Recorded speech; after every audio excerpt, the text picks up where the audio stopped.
Very good afternoon. Welcome to the latest in the Nudge Know-How webinar series. We run these webinars every couple of months, so delighted you're able to join us. Today I'm joined by Joe Bean, Head of Total Rewards at Samsung. So Joe, perhaps you could give us a bit of an overview of yourself and Samsung.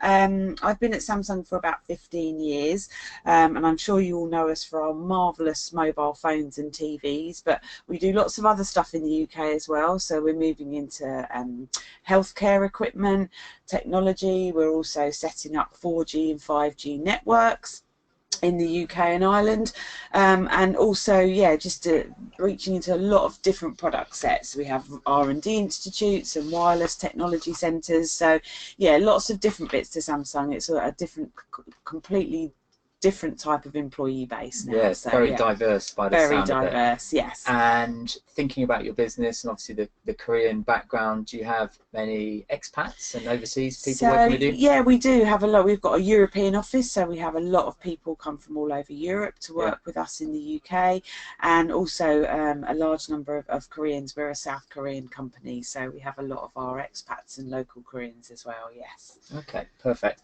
And then for those people who don't know myself, so I'm Tim Perkins. I'm co-founder and director at Nudge. From a personal perspective, I have a personal passion for making complicated and very technical matters very, very simple. And for those of you who don't know about us as a business, we are a workplace financial education specialist, and our clients use our services as part of a financial wellness strategy. So helping their people in terms of providing more clarity and more confidence about managing their money. If there's only one thing that we want people to remember about ourselves, it's our independence. So our service is purely delivering education as opposed to selling any additional services or products. And we use a lot of data. So what that means is we provide a very personalized service, which means that across all of our clients we average over 70% engagement. But that's enough about us for the time being. So a bit of context for this session. Some of you might recognize that the document you can hopefully see on screen, our financial education yearbook. This is an annual publication that we launch in January every year, and it provides insight on the financial education and wellness industry. In order to publish it in January, we gather lots of contribution in September, October time, which means that our thinking about the topics and the angles that we're going to take needs to happen now in June and July. So we spent the last few weeks and indeed months looking back over previous 4 editions of the yearbook and specifically looking at the trends. So how's the market evolved over that time? And what we found is that the reliance on, the appetite for, and the impact of data is really growing in importance when it comes to financial wellness. So bringing this back to Joe and Samsung, as a tech company, they've got a progressive and innovative approach to data, and as I understand it, this very much extends to reward and benefits and specifically financial wellness. So for the next 30 minutes or so, we're going to hear from Joe about the financial wellness strategy with a particular focus on data. So building the business case, the financial wellness strategy. Joe, when did you first become aware of financial wellness within the corporate environment?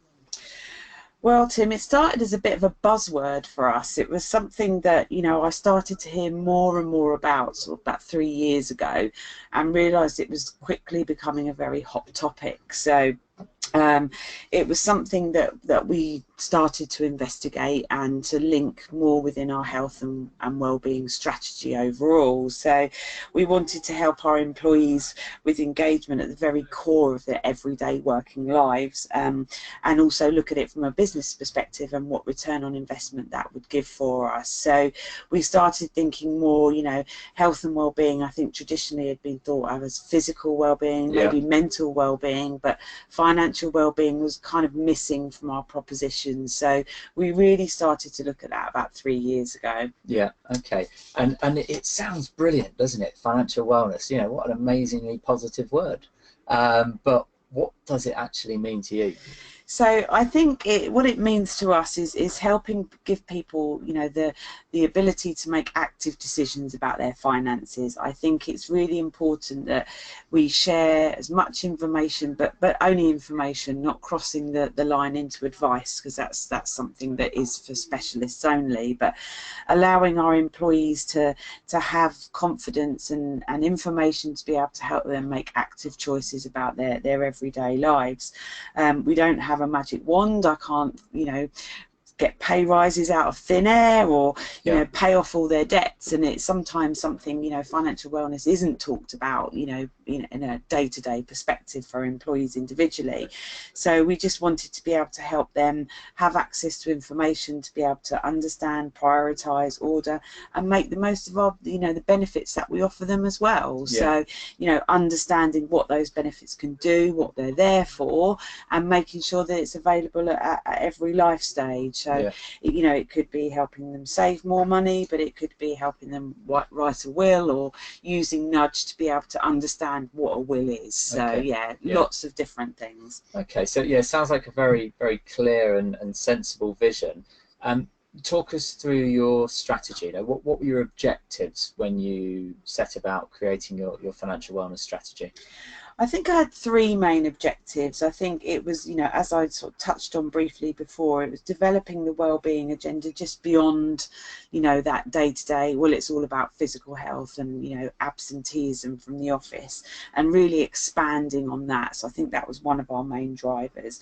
I think it was also about recognising the diversity of our people's needs, making sure that we didn't treat everyone the same, understanding they're all at different life stages. You know, we've got some people just embarking on getting married, some people that don't want to get married and just want to get a dog or a cat. You know, it's about helping understand all of our individual employees and not treat them all the same. So I think that was another one. And also just helping our people, you know, understand the benefits that we did have. You know, it's not about reinventing the wheel and putting it, you know, everything out there has to be new. It's about understanding the benefits that we already had, along with some new additions as well that we felt were right for our journey. And you run Flex, is that right? We do run our Flex platform through Highlights. We call it Highlights. So yeah, we have an online platform. Yes. Okay, fantastic. So I forgot to say at the beginning, a bit of housekeeping. If anybody has any questions, you can see there's a questions section within the Go to Webinar pop-up. So feel free to pop any questions in there, and then we can deal with those at the end, or compile them and distribute afterwards. Okay, so you've talked there a lot about your benefits and making sure that, you know, financial wellness is making people better understand their benefits. What we've got here is an example of some of the benefits that we see clients including within their financial wellness ecosystem, or under the financial wellness umbrella. There's lots of different ways to describe that. So what benefits do you include within financial wellness? So yeah, we pretty much have all of these benefits on offer to all of our employees.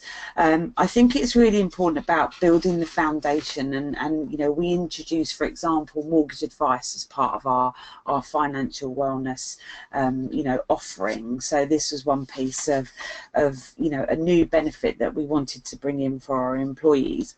But it's also about making sure that they have access to all this information and knowledge about those, and that's where Nudge helps us with the nudges that we do. But it's also about, you know, just reminding people that, you know, childcare vouchers, for example, you think, oh well, it's just childcare vouchers, that's what they are, but actually, you know, they are a tool for helping parents save money on childcare. So it is about making sure that you emphasise the benefits of what you already have. They're pretty commonplace these days, childcare vouchers, and I know it's changing to tax-free childcare, but you know, there's pros and cons for each of those. So it is absolutely about making sure that all of our benefits work in harmony, but that we communicate those as well. So you know, pensions, obviously we've introduced our ISA, so that was a big gap, another gap for us in the market, for two reasons. One, for our emerging talent.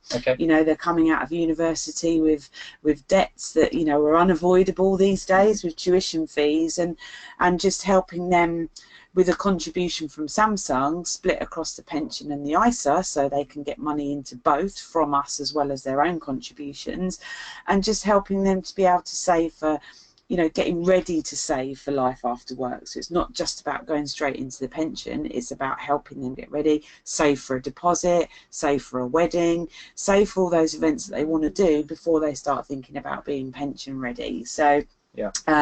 That was another one that we introduced. So yeah, lots of different things for lots of different people. Very diverse, yeah. Absolutely. And I think that the way you've explained it is Nudge sits at the centre of that. So absolutely, what Nudge can then do as a financial education tool is promote those different benefits in line with, you know, changes in circumstance. Yeah, okay. Absolutely. And so how have you gone about choosing the different benefits that are floating around the edge there? So yeah, I mentioned the mortgage advice one. So this was a bit interesting. We got introduced this by Thompson's, our brokers, and they suggested this service. And I have to be honest, I was a little bit sceptical. I was like, mortgage advice really for free? You know, there's no cost to the employee or to us, to Samsung, to offer this apart from, you know, a meeting room that they come and use once a month. So I went along. I thought, well, I'll just give it a try. I wasn't interested in moving or anything like that. Went along, ended up leaving half an hour later knowing how much I could borrow if I did want to move, but also that I could save £100 a month by remortgaging to somewhere a little bit cheaper. Right. And you know, you focus on your gas and electricity these days, but actually, you know, your mortgage is one of your biggest expenses. So it really helped me understand that, and we've had phenomenal success with that. You know, we do a mortgage surgery once a month, and it's absolutely full up every month, and we've been doing that for 2 years. So you know, it's helping our employees access, you know, mortgage rates and stuff that are available on the high street, but also that aren't available on the high street. So they're not chained to one bank or building society. They can go out and find the best deal for them with, that suits their needs. So it's absolutely about, you know, independence, but you know, it's also helping the solutions work in tandem. So, for example, you know, using Nudge to really focus on, you know, the fact that they can, you know, find out, get a nudge about mortgages and then use the mortgage service. So it's providing that, you know, one-stop shop for people to be able to think about something and then go and do.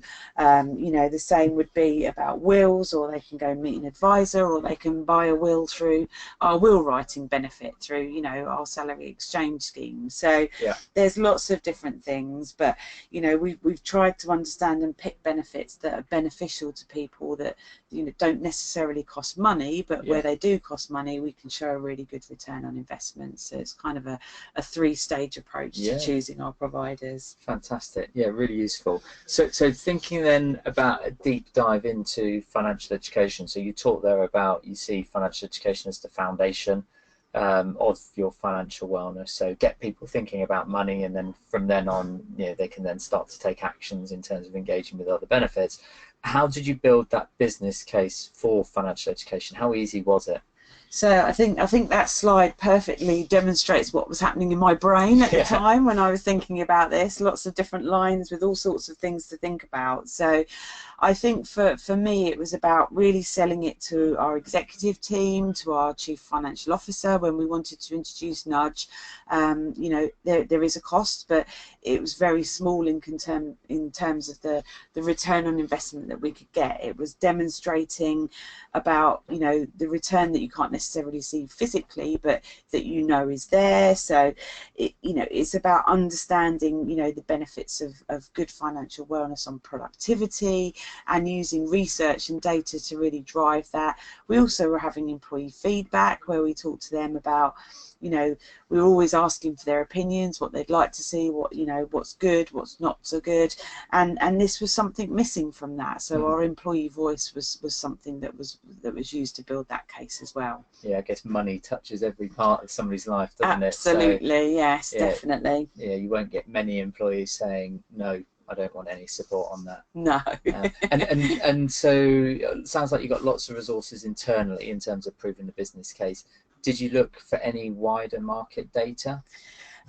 We did, absolutely. You know, it's all very well having internal information, but we still have to back it up with what's out there in the real world and just outside of Samsung too. So we use the CIPD for lots of information, but also Nudge really helped us drill down and understand. There's a, you know, if you Google financial education and wellness now, there's so much stuff comes up. So Nudge really helped us be able to tailor the information that we needed to be able to, you know, supplement our business case, so that we could, you know, show the impact that somebody having a debt will have on you know, their working lives and their ability to be able to function properly in their roles. So it was really important to show the hidden stuff. You know, people won't come in and announce that they're hundreds or thousands of pounds in debt, so we want to be able to help them without them having to feel like they need to do that, so that they can have access to help in their own time. So it was really important for us. And I guess the challenge is they're the people who are least likely to engage as well, aren't they? You know, if they've got, you know, a monkey on the shoulder and they've got their head in the sand and they're not trying to, you know, don't want to face up to this stuff, very, very difficult to get those people to engage. Absolutely, you know, and it was just about showing them that it was there, but also demonstrating to the company the benefits to the company to be able to help those employees that we wouldn't necessarily know about. Yeah, and I know that latest research from the CIPD is very, very strong and obviously independent in terms of the data they're providing. So that's absolutely great. Absolutely, yeah. And so thinking about choosing a provider, you know, what were you looking at? What options did you have, and what were you looking for from a provider of the financial education underpin? Yeah, so I think for us there were, again, three things that are really important to me and to the business. So I was looking for somebody, or, you know, an organisation that could come in and not just sell us stuff. You know, there's a lot of people out there that are quite happily coming and talk to you, but with a hidden agenda, if you like. So, you know, the fact that they're specialists, it's not absolutely not sales related at all. It's personalised. It was really important for us to have a system that didn't use a one-size-fits-all approach, because that's not what it's about these days. It's absolutely about giving our employees the experience of that individuality and that segmentation, that they feel like, you know, it's just for them. But also that it's an independent service as well. You know, I would not want to be linked with one particular resource that only sold one particular thing, because you've always got that question in your mind about whether it's the best value for money, whether it's the best pricing, all of those sorts of things. And, you know, that was one less worry that I had to have with Nudge. So absolutely. Another PPI brewing. Yes, absolutely. Yes. And so you talked there about personalisation being important to you, and I guess, you know, considering the nature of your people and the business, you know, that's not surprising. How have you done this? How have you personalised the financial education to people? And you know, maybe a good place to start, is there any particular examples of where the personalisation's been as a result of data's, you know, work quite well? Absolutely. So yeah, so one of the things that, you know, happens once a year again now, or it used to be twice a year, was the budget. So our new tax year Nudge really helped people understand what that was going to look like from an individual perspective, and also the mortgage dream and goals. So dream and goals is a really valuable part of Nudge that allows people to really personalise their experience and understand exactly what they want from Nudge. And we did a mortgage dreams and goal Nudge that was really, really popular and individualised to the people that had selected that. So we weren't filling people's inboxes with stuff that they really didn't want.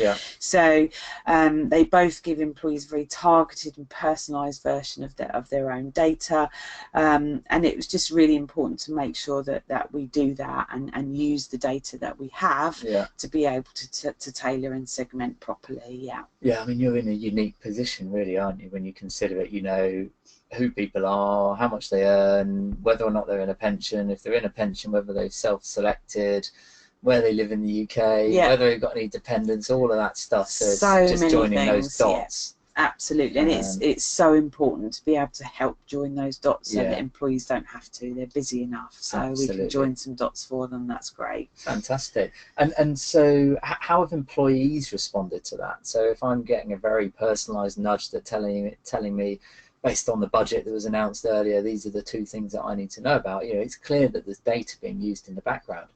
Have employees been comfortable with that? Yeah, really comfortable with that. We find that when we introduce Nudge to all our new employees, they join and have an induction, and we spend a good hour and a half talking through all the benefits that we have. And we spend a bit of time obviously talking about Nudge and all the financial education benefits off the back of that.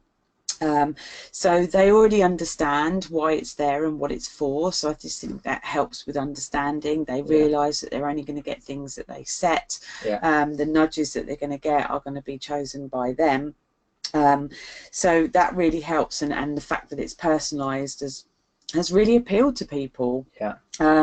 It's confidential, you know, we obviously explain about how the data is stored, where it's stored, so that people aren't worrying about, you know, it ending up in call centres all around the world. So and the fact that it's independent, you know, people like independence these days. They don't want to be tied to one particular thing. So you know, the fact that they're going to learn about a will if they need to and not be sold it at that point, and then gives them the choice, and if they want to pick it through our benefits they can and pay for it in the best way, but it allows that easy step into transition rather than having to go out there and battle in the marketplace and find a lot of unscrupulous people that will charge a lot of money to do a will. So it's really threefold, and absolutely key that you communicate with your employees before they've even stepped into Nudge to help with those things. Perfect. Yeah, that's really good. So lots of information there about, I guess, building the strategy and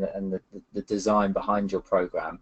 Thinking now about the program itself. So what engagement data have you got? How have people engaged with you know, with your financial education and the wider wellness? So yeah, I mean, we have really high engagement. When you look at nudge campaigns, you know, we use the Nudgenomics. It was struggle to say that one, but it's brilliant. I love these meetings where we sit down and we look at all of the data that, you know, people have looked at, what they've fed into, what they've read, what they've gone back to again, how long they've spent there. You know, we've had between 62 and 92% of employees really engaging with the nudges that we've done, which is brilliant. So yeah, couldn't ask for more. You know, I really like the bar chart that shows all of that information. So I guess a bit of context there. So Nudgenomics is the quarterly management information our clients get, and it's about tracking how people have used the program, and not just then the data, but also the insight layered on top of that. So if you've got a much higher proportion of people than other clients learning about, I don't know, so the recent example we had on the last webinar was Virgin. They had, I think, about 25–30% more people learning about care and support, which gave them the business case to then introduce an elderly care benefit. So what we're seeing here is the interest chart. So this is based on all of the engagement of people at Samsung, spread across those 24 areas of interest that hopefully people can see it on the bottom there. This is how the Samsung engagement compared, which I think you found quite useful. I find these really fascinating, and you know, to pick up on both ends of the scale there, you know, if we look at mortgages, our nudge interests were a lot higher than our comparators in the market for mortgages and savings, which, you know, really highlight the benefits of adding those extra benefit offerings with your the mortgage advice and the workplace ISA. So you know, but then we're also looking at the other end. You know, it could be that actually our population, you know, aren't suffering bereavements as much as maybe our industry is, but it's also about finding out what people don't know they need to know, and really helping them understand the things that they don't know. So it's looking at all of these things on the scale and looking at, you know, how stuff is working, but where it is a little bit lower than the market or just a little bit lower interest, then we think of ways that we can, you know, really use that in forthcoming campaigns to really hammer it home. So and I guess, you know, the one that I'm not surprised to see here is new to the UK, so pretty much in the middle there. based on the conversation we had at the beginning, you've got more people coming in, and therefore, understandably, the interest levels are almost 3 times higher from Absolutely, your yeah. clients to others. And that is another one for us to think, well, we need to focus on pension transfers. So when we have our local Korean population not realizing that they can invest in the pension and take it with them back to Korea when they go, so we use those to this data to be able to help really drive those pieces home in our money month activities as well. Yes. Perfect. Okay, so you've obviously been doing a pretty good job then in terms of financial education, that wider financial wellness. What tips and tricks do you have? What have you learned? What can you share with others? So I think it's really important, tips and tricks, there's lots of things. Don't be afraid of trying new things and different things. It might work, it might not, but unless you try, you'll never know. So really don't be afraid of that. We do a lot of digital communication. Communication is absolutely critical to any plan that you implement. But it's a lot about digital communication. It's about Nudge being allowed to personalise for the employee journey, so they're picking what really matters to them. But using the digital comms, we have people on the road, we have people all over the place in the different countries. So the software needs to be capable of being looked at on a tablet, on a mobile, but also obviously on a Samsung mobile or tablet, but also on their PC as well. We never know where people are going to be looking at this information. We have so many people travelling. But as well as digital communications, it's really important to use what I call some of the old-fashioned channels of comms. So we have our Learn in the Loo posters that we find really people actually do look at those. Everyone has to go to the loo, right? So we do that. But in our Money Month campaign, that's transitioned from just being Pensions Month to being more all-round money. So we might do posters or print napkins, or and also do atrium events as well. So we've got a lovely building with a huge atrium, and it's really bright, and people have to walk through the atrium to go to lunch. So we find that a brilliant way of grabbing people that, if you said come and listen for an hour on this seminar, you'd have no one, the room would be empty, but you can grab them all on their way to, or probably from lunch, so that they've had something to eat. But we really focus on that and do activities around that. So one of them being, and I'm a bit anxious about this next slide. So yeah, we introduced our Money Month in October. We had an aging booth app that people could download, and what we were trying to do with this, and I have to say, Tim, I think you've aged very well there. I'm not so sure about this. What we encouraged people was to realise that they were actually going to get old and grow up, and they needed to save for their futures. So we found this very visual, because we've got a lot of younger people that to them life after work, as we call it, not retirement, is a long way off. It's years and years, but they kind of forget that they need to save for that. So we encourage people to download this and really see what they were going to look like. And it was really interesting and caused a lot of laughs and fun in the office, where we all realized that what we were going to look like when we were older. So we did desk drops, we bought in chocolate coins, and used Nudgenomics to really design what we were going to talk to people about. And I guess track it as well. If you've done a campaign about Age Me and the impact on pension, then the Nudgenomics allows you to then track the impact of that. Absolutely. Which comes back to that business case. Absolutely. And then just to confirm, my colleague isn't going to get scot-free either. So tell us about Halloween with our own vampire, Dracula, on the left. Just there on the left, you can see Jeremy from Nudge. We had a spooktacular Money Month in October last year, where we did, it was trick or treat, so real Halloween theme, just to make sure that that's me in the witch's hat there, so that you can know it's not just Jed that dressed up. And that really attracted people over, as well as sweets. Obviously we had all Halloween themed sweets, but we were asking people for their top tricks and tips on money. They could enter a competition, they could come along and have some sweets, and we just found that talking to people that, as I said, wouldn't have time to give you the time of day if you sat them down for an hour in a seminar, actually came over, and we spent anywhere between 5, 10, 15 minutes in some cases just talking to our employees, while they help themselves to sweets, and to really reinforce the Nudge offering to make sure that they understood what that looked like. Perfect. And so then I think, you know, I was looking through the Nudgenomics in preparation for this, and one of the most popular campaigns you'd had was P60, yes. which sounds pretty dull to me, but but this makes it more interesting, you see. Yeah. So for us, we timed this with payroll so that we knew when people's P60s were going to hit their inboxes.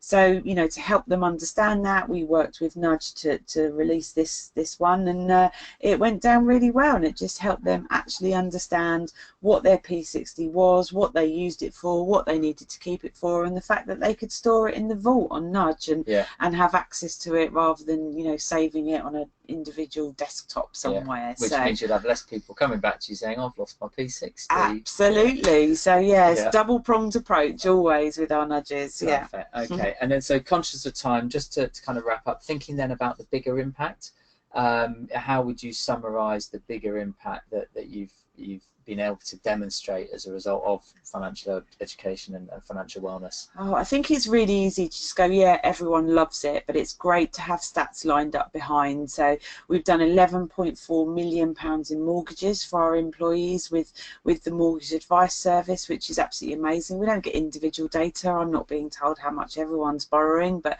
you know, to do that in 2 years, so, you know, that's a lot of money that our employees have saved. We've got 95% of people actively in our pension. We've got 87% of people, you know, using the most out of their contributions, and also 50% making double digits. So this is like self-choice about into their double-digit contributions into their pension.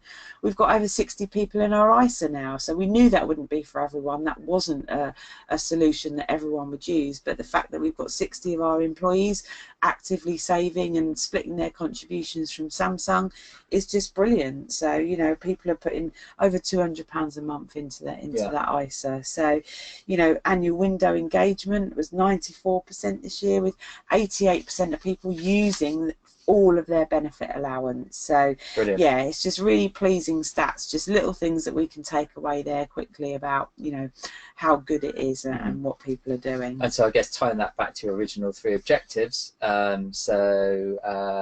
recognizing different types of people, helping people make active decisions, you know, those stats that you've given us there demonstrate that. So to close off then, 3 tips for 3 bits of advice that you'd give to others who are embarking, because I think 50% of organisations, employers in the UK are in the process of defining their financial wellness strategy. So your 3 tips would be?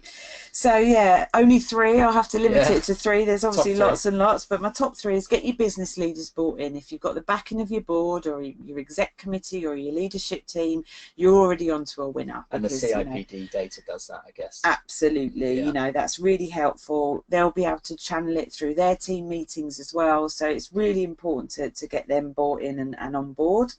I'd say the second one would be to join it up with your wider benefits portfolio and your pensions. You know, like I said, we turned our pensions month into money month, so you can expand on it all the time, but you don't have to reinvent the wheel. Use the benefits that you've got to start off with, and then bring in additional things, you know, sometimes at no cost, that will really supplement your offering. And thirdly would be to do Nudge first. Use Scheme Insight to be able to build strategy, because this really helps you understand what it is you're communicating, what's popular with your employees and what's not popular but you think should be. So, you know, there's a really multi-pronged approach there, but having the Nudgenomics really helps us do that. Okay, that's superb. Thank you so much, Joe. So I think we'll wrap up there in line with our schedule. So really appreciate you taking the time to take us through that. Thank you. Thank you so much for your support. I'm sure there'll be lots of questions, so we'll collate those and distribute as appropriate. We will be sending the recording round as well, although I need to make sure that we edit out that picture of me looking old, so look out for that later today. And I think our next Nudge Know-How webinar is September time, so keep your eyes peeled for that. So thank you all very much. Thank you, and speak to you the other side of the summer.